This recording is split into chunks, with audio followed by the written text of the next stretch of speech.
امام ایسے کو ماننا ہے جو معصوم ہو. ٹھیک ہے. عصمت کسے کہتے ہیں؟ کیا ہوتی ہے عصمت؟ جو نوجوان بیٹھے ہوئے ہیں یہ تھوڑا سا علم ہے، لے کے جائیے گا. العصمت یا لطف خفی. عصمت اللہ کا ایسا لطف خفی ہے کہ اللہ یہ جس بندے پہ کرتا ہے وہ ساری قدرت رکھنے کے باوجود نہ گناہوں کا ارتکاب کرتا ہے نہ عبادتوں سے اجتناب کرتا ہے. سارے میرے محترم، اب اس میں کس لفظ کو واضح کرنا ہے؟ العصمت ہی لطف خفی. عصمت ایک لطف ہے، لطف. امامت بھی لطف ہے. ہم نے کہا امامت لطف ہے. لطف کسے کہتے ہیں؟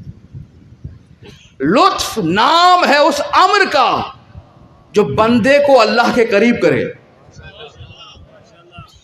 تھوڑی سی توجہ اور فرمائیں گے تو لطف نام ہے اس امر کا، کام کا، اس شے کا جو مخلوق کو اللہ کا تقرب دے دے.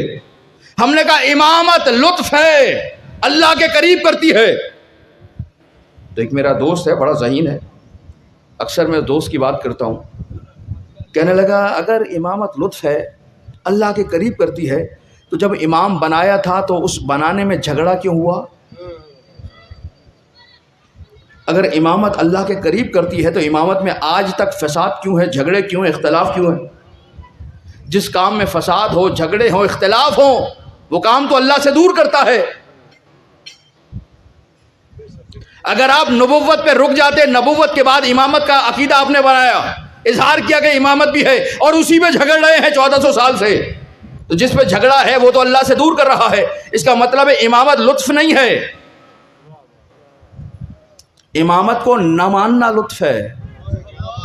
بڑے ذہین لوگ ہیں، مگر کمال یہ ہے ساری ذہنی صلاحیتیں علی کے خلاف نکال رہے ہیں.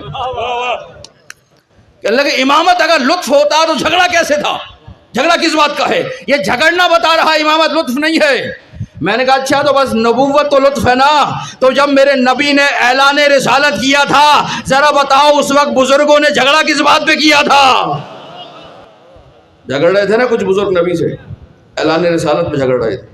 وہ جھگڑا ہوا، اگر وہاں جھگڑا ہے، اختلاف ہے، تو پھر وہ بھی لطف نہیں ہوگا.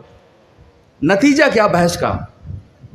کہیں خیر کثیر حاصل کرنے کے لیے شر قلیل کو برداشت کر لیا جاتا ہے.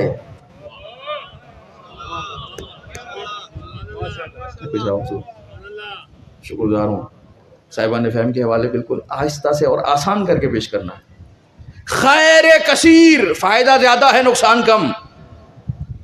تو انسان نقصان نہیں دیکھتا، دیکھتا ہے فائدہ زیادہ ہو رہا ہے، خیر کثیر آ رہی ہے، شر قلیل برداشت کرتا ہے. آپ بھی کرتے ہیں، ہر ایک کرتا ہے. کیسے؟ بیمار ہوئے، ڈاکٹر کے پاس پہنچے، ڈاکٹر نے کہا نہیں جناب گولی سے کام نہیں چلے گا، گولی نہیں دوں گا، انجیکشن لگانا پڑے گا. اب انجیکشن لگانے میں درد ہے یا نہیں؟ سارے محترم سننے والے میرے، اب وہ تکلیف ہے یا نہیں ہے؟ تکلیف تو ہوگی. اب وہ کہ نہیں تکلیف نہیں چاہیے، شفا دے دو. جسم کا کوئی عضو خدا نخواستہ بگڑ گیا، گئے معالج کے پاس، سرجن کے پاس، اس نے کہا نہیں جناب آپریشن کرنا پڑے گا. آپریشن میں کیا ہوگا؟ کاٹیں گے. آپ کہیں حضور میں تو آیا ہوں کہ آپ جو خرابی ہے اسے درست کریں، آپ تو مزید کاٹ پیٹ شروع کر رہے ہیں. سارے محترم سننے والے میں کیا کہیں گے آپ؟ کٹوانا نہیں ہے، ایسے کیسے صحیح کر کے دو. انجیکشن نہیں لگوانا، ایسے صحیح کر کے. حکیم کے پاس، حکیم نے کہا کڑوی دوا ہے، پینی پڑے گی، تلخ ہے، پینی پڑے گی. نہیں، شیریں ہونی چاہیے. یہ کیا ہے؟ یہ برداشت ہے؟ کوئی ایسا جو کہے آپریشن نہیں کراؤں گا؟ ہے کوئی ایسا جو کہ انجیکشن نہیں لگواؤں گا؟ ہے کوئی ایسا جو کہ کڑوی دوا، تلخ دوا نہیں پیوں گا؟ کوئی بھی نہیں کہے گا. ہر ایک کہے گا ہاں انجیکشن لگا دو، ذرا سی تکلیف ہے لیکن شفا مکمل مل جائے گی. ہاں آپریشن کر دو تھوڑی دیر درد ہوگا لیکن اس کے بعد مکمل صحت یاب ہو جاؤں گا. یعنی اپنے جسم کے لیے تو شر قلیل پہ اعتراض نہیں کرتے, اور جب اسلام کی بقا کی بات آ جائے تو پھر کہہ رہے ہو جھگڑا کیسا, امامت کا عقیدہ نہیں ہونا چاہیے. میں نے کہا اگر امامت کے عقیدے پہ جھگڑے سے پریشانی ہے تو پھر نبی کے جانے کے بعد آپ جو بنانے گئے تھے کیا اس پہ جھگڑا نہیں ہوا؟